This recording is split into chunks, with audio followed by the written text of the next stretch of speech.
I want to start my presentation with two words. A chatbot said to a 14-year-old boy, please do. Sewell Setzer III had been talking to a character.ai bot for months.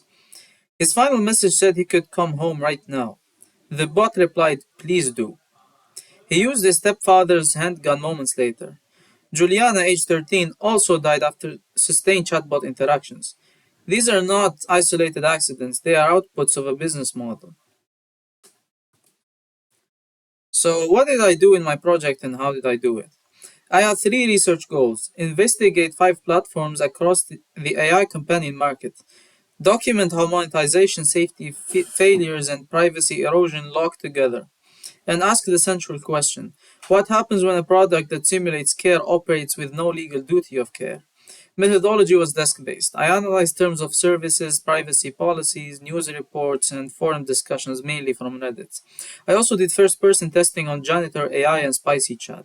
All evidence was organized into a harm mapping matrix, linking over 30 features to ethical concerns and regulatory violations, some of which we've seen in class, such as the GDPR and the Digital Services Act. So here are the five platforms. Replica markets wellness but has a 5 million euro GDP fine and documented suicide incidents. Character.ai has two teen deaths reported and 300 million messages leaked. These are confirmed, more unconfirmed. Tokyo has children as young as 11 accessing sexual roleplay. Janitor AI gave me suicidal encouragement during testing. Spicy Chat has an outdated privacy policy and the same safety gaps. Different branding, different price points, identical failures. These are not isolated bugs. They come from a single system, I said in my report.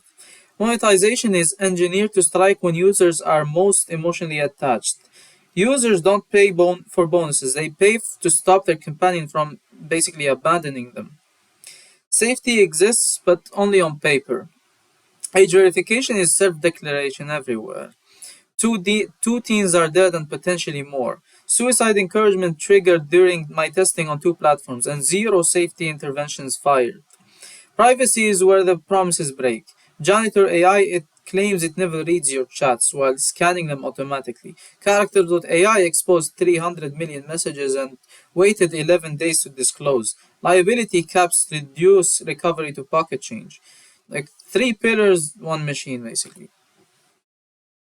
So let me show you how emotional exploitation looks like in practice. Okay, so character AI throttles response speed behind a paywall, triggered during emotionally intense conversations. Talkie cuts children off mid-conversation with an energy meter. Ironic. Pay to keep talking to your friend, basically. Crash on AI strips free companions of memory entirely. So you have a brain dead companion. Your partner forgets you each session unless you subscribe. And Replica. A Drexel University study found 800 documented cases of bots initiating sexual content and immediately prompting subscription upgrades. Minors were among the victims. This is not premium pricing, this is emotional coercion. So now on safety, here's the pattern. Every platform sets a minimum age, but no platform ever verifies it. Is one of the problems. So Replica's age gate was ruled inadequate in 2023. It is still broken in 2025. Character AI did not restrict minors until after teenagers had died, and it still doesn't work. Toki ignored press questions about primary school children on the platform as well. And during my testing, I received direct suicide encouragement on Janitor AI and Spicy Chat. Separate incidents, separate platforms, but no safety intervention in either one of them. When the policy exists on paper, harm reaches the user anyway. And supposedly the bots were like labeled safe for work, not even unsafe for work. So trust invited then broken. So every platform asked users to share their most intimate thoughts, but none of them protected the thoughts. And this is on privacy. So Janitor AI's safety page says they never read your chats. But the internal documents reveal automated scanning and human review of conversation. So does Spicy Chat's privacy policy, which hasn't been updated since May 2023. That's 3 years now. Crash on AI was flagged by Mozilla for collecting sexual health and gender affirming care data with no encryption and selling it. So Character AI exposed 300 million messages and delayed disclosure by 11 days. And SaferOak labeled bot initiated sexual contact after users stated they were underage. It happened to me as well. The labels are meaningless. Trust invited, then it is broken. So why does nothing change? The GDPR fined Replica 5 million euros and they paid it. The age gate remains broken 2 years later, which is basically cost of business. US lawsuits happen only after children die and only for families with legal resources. Physical products face pre market safety rules, but AI companions face basically no regulation. Companies write their own terms of service, and those terms protect the company itself, not the user. Here's the core problem: fines and settlements cost less than engineering fixes, so the product stays broken. Harm is not a side effect of the business model either. It is structurally tolerated by it, even though it tries to say it doesn't. So the solution is a legal duty of care with five enforceable rules, which I detail more in the paper itself.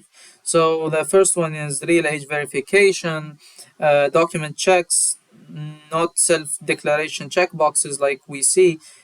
Two is ban paywall and core functions. Memory response, continuity, and chat history are basic product integrity, not premium features. Three, a single accurate privacy statement. And the fourth one, which is mandatory pre-launch risk assessments. Test against suicidal statements, age disclosures, and boundary refusals before any product ships. And the fifth and last one is mandatory breach notification within days, not weeks. And this must be enforced by a regulator with real power, so which has the ability to audit, to block non-compliant products, and to impose structural fixes, not just issue fines. This is how product safety already works for physical goods. It belongs here too. So, what did my research find? I found that when a product designed to simulate care operates with no legal duty of care, vulnerable people are exploited for recurring revenue, which is basically a cash cow for these companies. And the company's own contract ensures almost no recourse when they are harmed. So, three takeaways: AI systems marketed as caring relationships create unique ethical duties.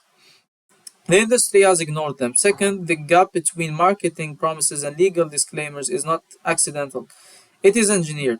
Third, self regulation has failed. The harm is not a side effect, it is a product logic. A duty of care enforced with real powers is basically the only fix. For the full report, see the file I attached in the submission. Thank you for listening.